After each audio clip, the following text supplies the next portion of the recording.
ಎಲ್ಲ ಒಂದು ಕ್ಷೇತ್ರದಲ್ಲೂ ಪ್ರಶಸ್ತಿಗಳನ್ನ ಕೊಡ್ತಾರೆ, ಅವಾರ್ಡ್ಗಳನ್ನ ಕೊಡ್ತಾರೆ. ಸಿನಿಮಾ ಆಗಿರ್ಬೋದು, ಲಿಟ್ರೇಚರ್ ಆಗಿರ್ಬೋದು. ಅದೇ ರೀತಿ ಆಟೋಮೋಟಿವ್ ಅಲ್ಲೂ ಕೂಡ ಅವಾರ್ಡ್ಗಳನ್ನ ಕೊಡ್ತಾರೆ. ದೇಶದ ಜನಪ್ರಿಯ ಕಾರು ಮತ್ತೆ ದ್ವಿಚಕ್ರ ವಾಹನಗಳಿಗೆ ಕೊಡುವಂತಹ ಫಾಸ್ಟ್ ಅವಾರ್ಡ್ಸ್ ಕೂಡ ಇವತ್ತು ಸ್ಟಾರ್ಟ್ ಆಗ್ತಾ ಇದೆ. 6ವರೆಗೆ ಇವತ್ತು ಸ್ಟಾರ್ಟ್ ಆಗ್ತಾ ಇದೆ.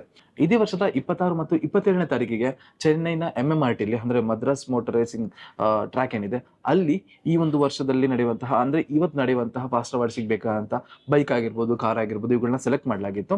ಸೊ ಡಿಸೈನ್ ಆಗಿರ್ಬೋದು, ಸೇಫ್ಟಿ ಆಗಿರ್ಬೋದು ಅಥವಾ ಎಫಿಷಿಯನ್ಸಿ ಆಗಿರ್ಬೋದು, ಈ ಒಂದಷ್ಟು ವಿಷಯಗಳನ್ನ ಗಮನದಲ್ಲಿಟ್ಕೊಂಡು ಈ ವರ್ಷದಲ್ಲಿ ನಡೆಯುವಂತಹ ಅಂದ್ರೆ ಈ ವರ್ಷದಲ್ಲಿ ರಿಲೀಸ್ ಆಗಿರುವಂತಹ ಕಾರುಗಳನ್ನ ಅವರು ಇದಕ್ಕೆ ಸೆಲೆಕ್ಟ್ ಮಾಡ್ತಾರೆ. ಈ ವರ್ಷ ಮೀನ್ಸ್ 2024 ಜಾನ್ವರಿಯಿಂದ ಬಿಡುಗಡೆ ಆಗಿರುವಂತಹ ಎಲ್ಲ ಕಾರುಗಳನ್ನ ತಗೊಂಡು, ಎಲ್ಲ ಟೂ ವೀಲರ್ಗಳನ್ನ ತಗೊಂಡು ಅದರಲ್ಲಿ car of the year, bike of the year, premium car of the year, premium bike of the year ಅಥವಾ EV of the year, so ಹೀಗೆ ಒಂದಷ್ಟು ಕ್ಯಾಟಗರಿಲಿ ಅವಾರ್ಡ್ಗಳನ್ನ ಕೊಡ್ತಾರೆ.